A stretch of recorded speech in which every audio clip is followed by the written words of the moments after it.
TMC की एक और सांसद निपट गई। जी हाँ, कोयल मलिक जो कि राज्यसभा सांसद, उन्होंने इस्तीफा दे दिया। हालाँकि अभी फरवरी 2026 में ही वो बनाई गई थी। लंबा कार्यकाल उनका बचा हुआ था।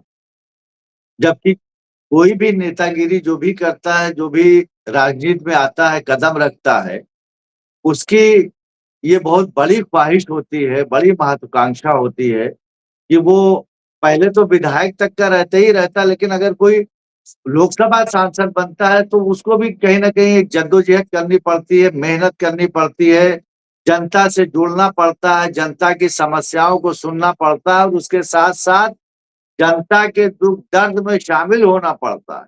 यानी मरना, जीना, शादी-ब्याह सब में एक सिलसिला लगा रहता है। जो राजनीति करते हैं और जो सांसद और विधायक होते हैं, उनको ये मालूम है कि वो एक बड़ा समय उनको इसमें गुज़ारना पड़ता है और देना पड़ता है। तब कहीं जाके वो विधायक बनते हैं या फिर लोकसभा सांसद बनते हैं।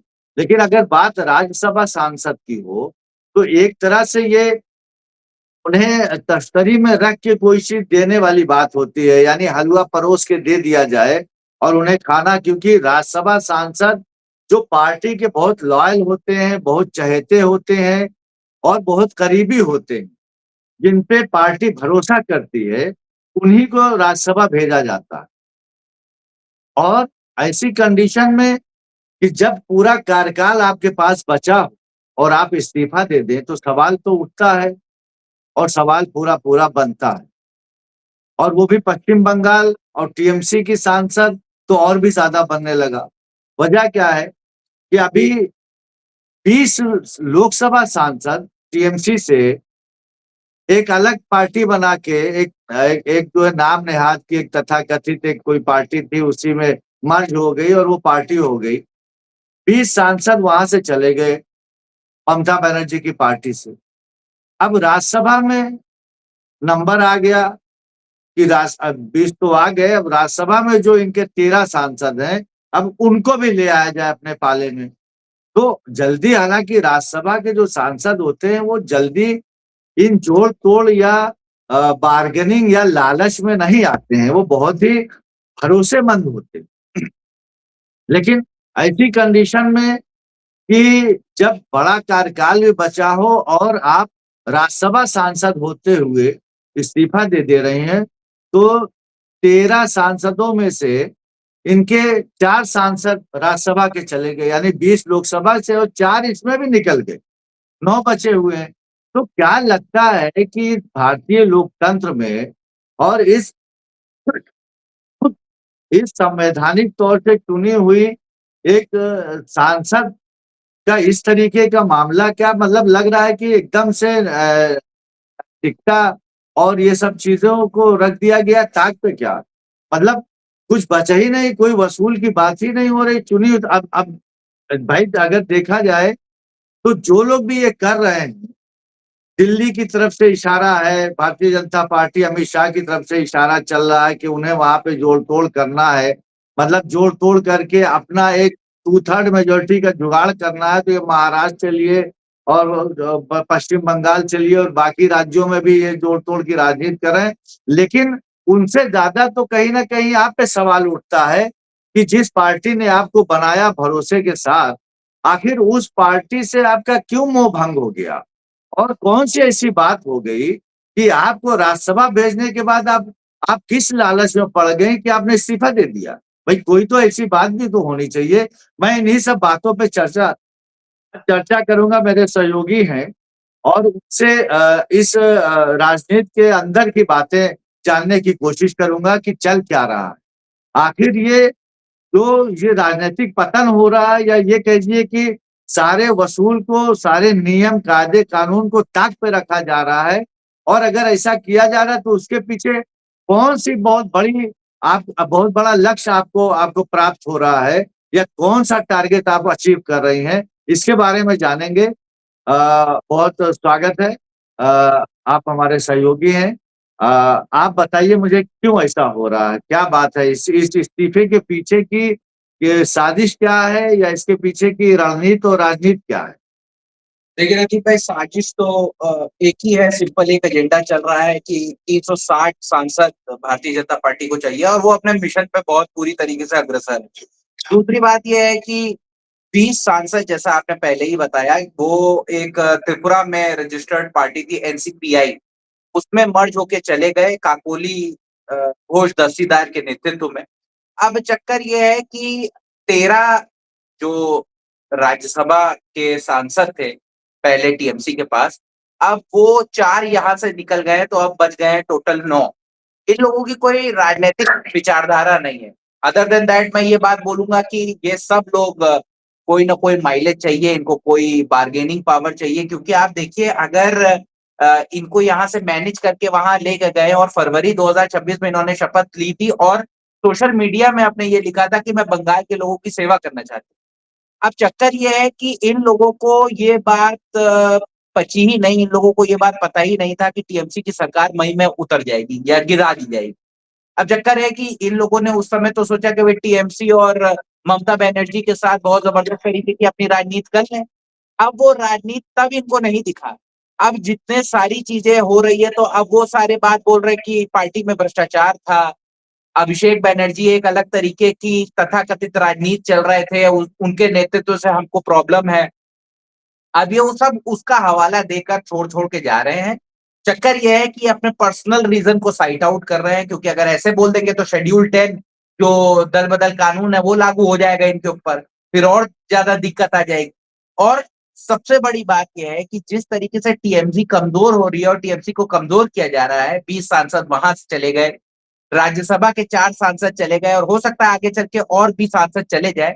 तो जो कॉन्स्टिट्यूशनल अमेंडमेंट होता है, जो संविधान संशोधन बिल निकालते हैं कोई भी रूलिंग पार्टी, उसके लिए कोई भी कानून को पास कराना बहुत आसान हो जाएगा। उसी को लेके ये राजनीति चल रही है। उसी के चक्कर में टीएमसी में एक भूचाल जैसा आ गया है, जिसमें एक के बाद एक सांसद क्या क्या कह रहे हैं, इस्तीफा दे रहे हैं और आगे चले जा रहे हैं और उनको एकाएक कोई भविष्यवाणी हो चुकी है कि एनडीए में जाएँगे तभी चीज़ सार्थक होगी, या फिर यहाँ से दिया जाएगा, वहाँ कोई बढ़िया रोल मिलेगा, तो मलाई काटेंगे, तो वही सारी चीज़ चल रही है, ऐसा मुझे ज्ञात होता है। नहीं तो सवाल इस बात का है कि इतना इतना ज़मीर का सौदा क्यों किया जा रहा है? जब आप आज इस हैसियत में आ गई हैं कि आज इस्तीफ़ा दे रही हैं और राज्यसभा सांसद आप बन गई, जिसने बनाया, जिसने आपकी हैसियत यहाँ तक पहुँचा दी और दूसरे ये कि अगर आपको लगता है कि अभिषेक बनर्जी से आपको कोई प्रॉब्लम थी, तो ममता बनर्जी तो अभी थी ही। अभिषेक बनर्जी ने तो आपको बनाया नहीं था। आपको बनाया था ममता बनर्जी ने। तो ममता बनर्जी से आपको कोई बात करनी थी, कोई कोई ऐसी शिकायत थी। ये बात मेरे समझ में इसलिए नहीं आ रही है कि कोई पार्टी में कोई है और इतने बड़े पद पे है, उसके बाद थोड़ी-सी कोई बात आपने कोई शिकायत भी नहीं की, कोई आपने राय-मशविरा नहीं लिया, खट से आप इस्तीफा दे दी तो ये एक तरह से धोखा देने वाली बात हो रही है और अगर इस्तीफा दिया, मुझे तो ऐसा लगता है इतनी खामोशी से इस्तीफा देने का कोई सवाल बनता नहीं था। कोई बड़ा रीज़न हो, कहीं से आपकी टकराहट हो रही हो, तो समझ में आता है अभिषेक बनर्जी ने आपका क्या कर लिया? भई अभिषेक बनर्जी तो अभी खुद ऐसा नहीं है कि ममता बनर्जी ने सारा सब कुछ दे दिया अभिषेक बनर्जी को और अपना घर पे बैठ गई और उसके बाद जो है अपना घरेलू कामकाज में जुट गई। आज भी वो सक्रिय हैं, पूरे तौर से सक्रिय हैं और पूरे हिम्मत के साथ और पूरे जोश और बलबले के साथ वो आज भी राजनीति कर रही, डटी हुई हैं और इतने मोर्चों पे वो लड़ाई लड़ रही हैं। उसके साथ-साथ अगर वो जिनको उन्होंने अपना समझ के बनाया, वो अगर धोखा देके चले जा रहे हैं, तो ये तो कहीं न कहीं गद्दारी हुई।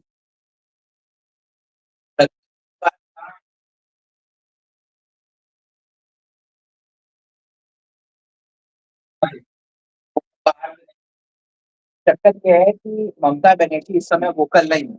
इन सबों को ये ज्ञात था कि ममता बनर्जी अगर अपने पतन की ओर जाएँगी और थोड़ा-सा शांत होंगी, तो ये सारी चीज़ें करना आसान होगा। क्योंकि जब ममता बनर्जी अपने पूरे हाई पे हों, तब जाके आपको लगता है कि ये वहाँ पे जाके बात कर पाएँगे और ये सारी चीज़ें बता पाएँगे। हाँ, सुन-सुना के उनको किनारे कर दिया जाएगा, हाँ, चलो जाओ और काम करो।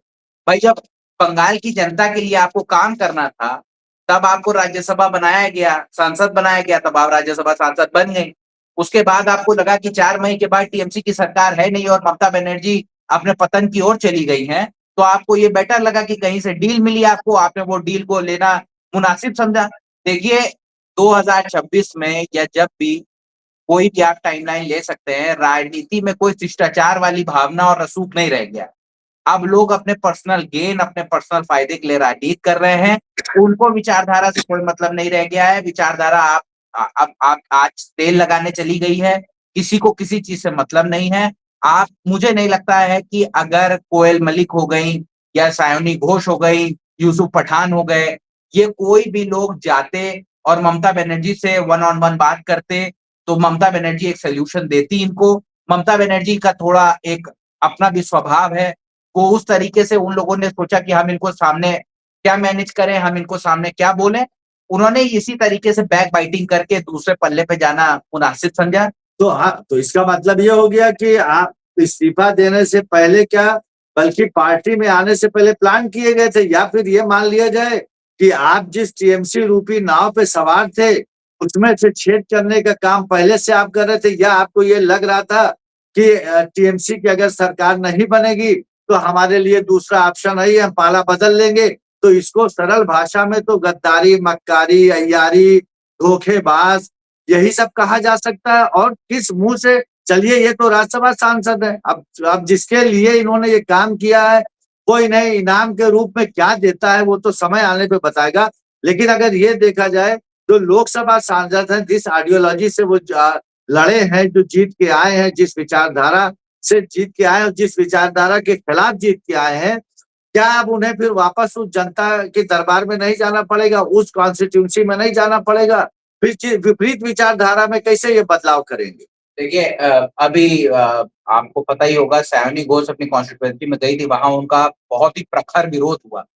वो इनको सामना करना पड़ेगा। देखिए आप दल बदल कर सकते हैं, आप बीइंग अ नेता आप आइडियोलॉजी भी चेंज कर सकते हैं, लेकिन आपको कहीं ना कहीं मुंह तो दिखाना पड़ेगा। अब आपको ये लगे कि हम प्लांट किए गए, जो आपने बात कही प्लांट किए गए। देखिए प्लांट मुझे नहीं लगता है कि कोयल मलिक का इतना कोई सियासी रसूख था। हाँ, वो अभिनेत्री थी, उनकी एक फैन फॉलोइंग थी, उनको लोग जानते थे। अब आप मुझे नहीं लगता है कि वो वहां पे प्लांट की गई। उनको देखिए सीधी-सीधी मौका परस्ती का ये पूरा गेम है। उनको लगा जब सभी छोड़ रहे हैं, तो हम छोड़ देंगे तो क्या बात हो जाएगी, और रीज़न साइट आउट कर रहे हैं पर्सनल कि अभिषेक बनर्जी से हमको दिक्कत हो गई। जबकि आज ही ममता बनर्जी ने प्रखर होकर यह बात बोली है कि वो चाहे जो भी हो जाए, अभिषेक बनर्जी जो है वो 50 साल तक उनका पॉलिटिकल करियर है। अब चक्कर ये है कि इन लोगों को कहीं न कहीं ये लगा होगा कि हो सकता है कि अभिषेक बनर्जी को हम उस तरीके से ना देख पाएँ एज़ अ लीडर जो हम ममता बनर्जी को देखते हैं। हो सकता है कि हमारी वो कहते हैं ना कि हमको लुक ओवर कर दिया जाए, हमारी बात पे ध्यान न दिया जाए और एक छत्र होके अभिषेक बनर्जी अपनी बातें बोलने लगे और ममता बनर्जी उनको पूरा-पूरा वो स्पेस दे ताकि उनकी बातें सुन को इन सबों को हटा दिया जाए, किनारे कर दिया जाए। तो इन्होंने एनडीए और बशर्ते भारतीय जनता पार्टी के गोदी में जाना ज़्यादा मुनासिब समझा। अब मुझे तो लग रहा है इसमें कोई शिष्टाचार और ये सब वाली बातें नहीं है, ये सिर्फ अकोर कल्पना है। अब चक्कर ये भी है कि किस तरीके की राजनीति सध रही है। यहाँ मैं बोलूँगा कि जो टीएमसी है इसके लिए ये बड़ी चिंताजनक बात है, क्योंकि अगर ममता बनर्जी फैक्शन की आप बात करें तो वो लगातार कमज़ोर होती चली जा रही है और उनका पतन इस तरीके से लिखा गया है कि वो वापस ना आ पाए। अब एक ही चक्कर है कि अगर टीएमसी बाबुलंद होकर वापस ममता बनर्जी के सामने नहीं आती है, या एक बढ़िया सूत्री फार्मूला लेके आगे नहीं बढ़ते हैं, तो मुझे लगता है ये हड़बड़ी और इस्तीफों का दौर और भी प्रबल होगा और कोई बहुत बड़े-बड़े नाम आ जाए जिसमें हमका जैसे मदन मित्रा ने इस्तीफा दे दिया। वो कहते थे कि पार्टी-वार्टी कुछ नहीं है, हम हैं, जो है वो ममता बनर्जी है हमारे लिए। उन्होंने भी इस्तीफा दे दिया।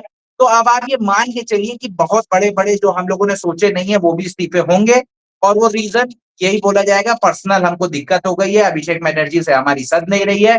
ममता बनर्जी हमारे लिए अप्रोचेबल नहीं है और दुनियादार हिसाब-किताब होगा।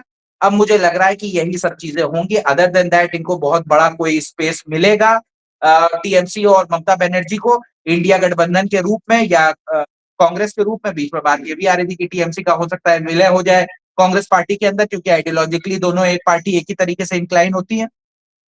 तो ही कोई मामला है, वरना मुझे नहीं लगता कि कोई बहुत बेहतर विकल्प है। और अच्छी बात है ममता बनर्जी को भी ये पता चल गया है कि कौन उनका अपना है और कौन पराया है। नहीं नहीं, वो तो आपने सही कहा, लेकिन देखिए ये एक बहाना है, रोना मुझे था ही, मारने का बहाना हो गया। और उनको जान ही जाना था। वो इसलिए और चली गई क्योंकि केंद्र में भारतीय जनता पार्टी की सरकार है, बंगाल में भी बन गई है। तमाम लोगों की, कुछ तो लोगों की मजबूरियां भी रही होंगी, और कुछ तो ख्वाहिशमंद रहे होंगे, और कुछ तो पहले ही से उसी विचारधारा से रहे होंगे। ये सब मिला जुला के, वरना ये बेकार की बातें हो गई कि हमें ममता अभिषेक बनर्जी से प्रॉब्लम है। कोई प्रॉब्लम नहीं है। ये सब जो है लालचवश किया जा रहा है या दबाववश किया जा रहा है।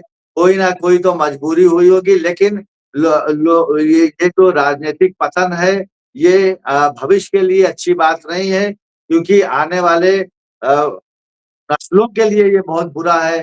तो और जो नौजवान जो राजनीति करेंगे, फिर वो तो इसी दल बदल की राजनीति में रह जाएंगे, और इसी खरीद फरोख्त में कोई बेचा जाएगा, कोई खरीदा जाएगा। और इसलिए देखा जाए तो ये बहुत ही खराब बात है। और इस तरीके से एक पार्टी के जो, जिस पार्टी ने आप पे भरोसा किया और उसका आप ऐसे वक्त में साथ छोड़ दे रहे हैं, तो कल ना, आज नहीं तो कल आपको भी जनता दरबार में जाना है और जवाब लेना है। देखते हैं आगे क्या हो रहा है, कौन सा घटनाक्रम चल रहा है, और दिल्ली को अभी क्या क्या और चाहिए। बहुत धन्यवाद, बहुत नमस्कार।